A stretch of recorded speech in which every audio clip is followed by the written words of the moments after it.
आज हम बात करेंगे उस दिन की जब कृष्ण ने हस्तिनापुर को विदा कहा। ये कोई आम विदाई नहीं थी, बल्कि इतिहास के पन्नों में दर्ज एक ऐसी कहानी है जो प्रेम, दुख और दिव्यता से भरी हुई है। चलिए इस भव्य विदाई की कथा में उतरते हैं। सोचिए, किसी देवता को विदा करना कैसा होता होगा। श्रीमद् भागवतम की सबसे मार्मिक कथाओं में से एक इसी सवाल के इर्द गिर्द घूमती है।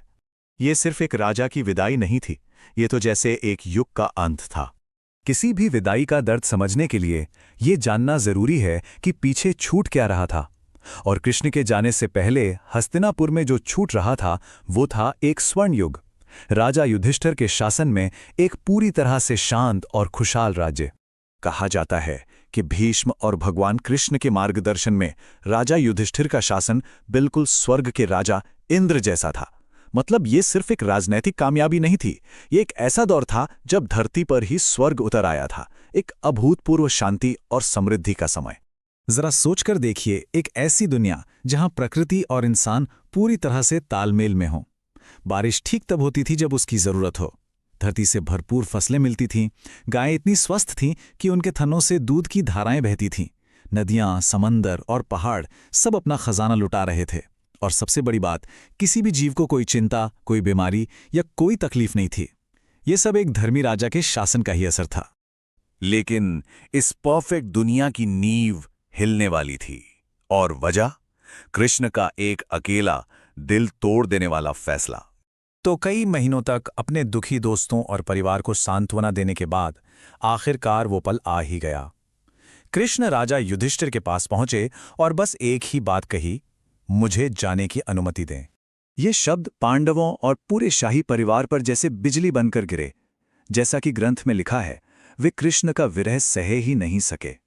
उनका प्रेम इतना गहरा था, इतना ज्यादा कि कृष्ण की अनुपस्थिति का ख्याल भी उनके लिए असहनीय था, जैसे वो बेहोश हो जाएंगे।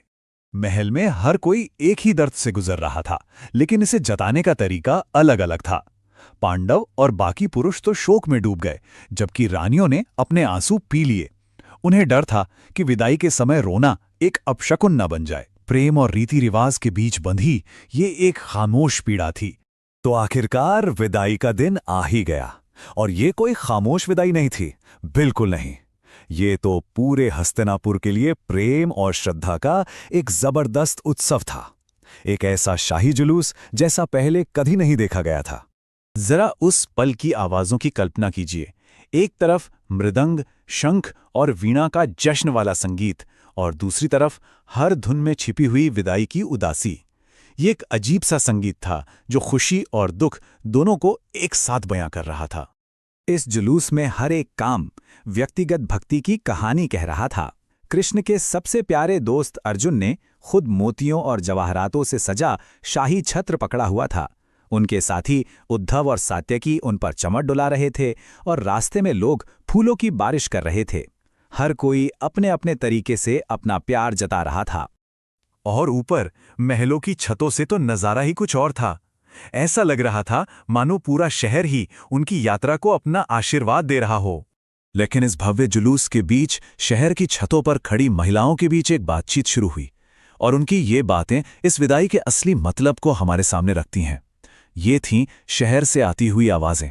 तो हस्तिनापुर की ये महिलाएं सिर्फ एक राजा या रिश्तेदार को विदा नहीं कर रही थीं, नहीं, उनकी नजरों में वो आदि पुरुष थे, मतलब ब्रह्मांड के मूल स्रोत, जो सृष्टि के खत्म होने के बाद भी अकेले रहते हैं।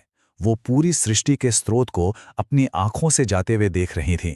उन्होंने कहा कि कृष्ण ही वो एकमात्र परमेश्वर हैं जो अपनी लीला से इस दुनिया को बनाते हैं, चलाते हैं और खत्म भी करते हैं। फिर भी वो इन सब से हमेशा अलग रहते हैं, अनासक्त। ये सिर्फ श्रद्धा नहीं थी, ये उनके दिव्य स्वरूप की एक बहुत गहरी समझ थी। उनकी बातचीत में ये भी जिक्र हुआ कि कैसे कृष्ण की उपस्थिति ने हर चीज को धन्य कर दिया था।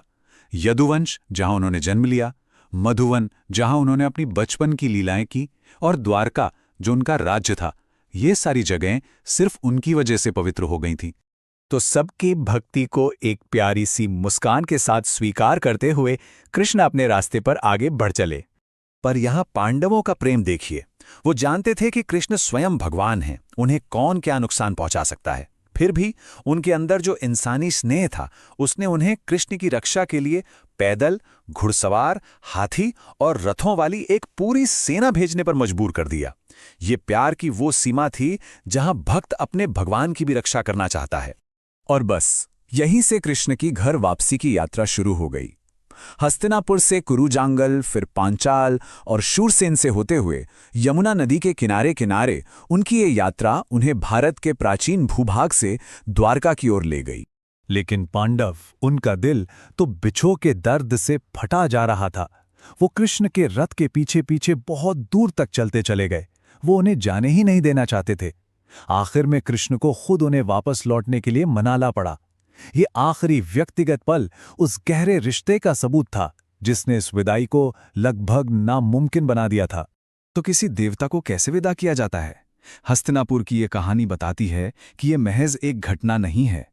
ये तो उस प्रेम, उस विस्मय और उस गहरे दुख का संगम है जो एक दिव्य उपस्थिति इंसानी दिल पर छोड़ जाती है। ये एक ऐसी छाप है जो वक्त के साथ भी कभी नहीं मिटती।